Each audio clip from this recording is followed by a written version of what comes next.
Okay, so if you're having a hard time following, you're not alone. But let me try to recap here. It's nothing more than a territorial dispute, but the person overseeing this little territorial dispute is a war criminal. But at the same time, we have to worry much more about our own border than said war criminal. Got it. Okay, I think. The rest of the world actually watches stuff like this very closely, including Vladimir Putin.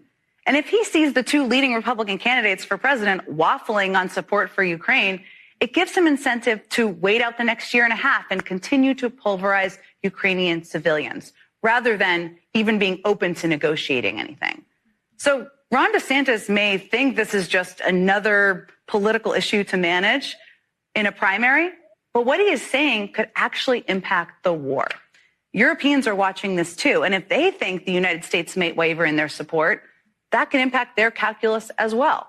Look, I was with President Biden on his first overseas trip as president when the most common concern he heard from other foreign leaders was whether they could depend on our commitment to our values and to our partners after 4 years of Donald Trump. How long would it last was their question.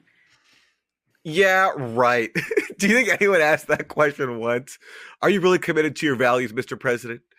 Your values of basically dominating us and controlling everything we do, and now turning our continent into a site for your proxy war against Russia.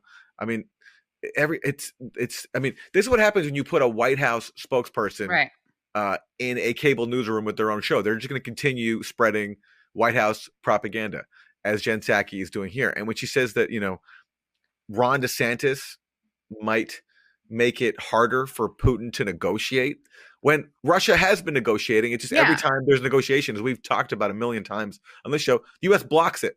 I know. I was like, they want Putin to negotiate? What a lie. We know that a ceasefire has been called unacceptable by the U.S. Just last week, exactly, Blinken and John Kirby said that a ceasefire is unacceptable. So what is she talking about?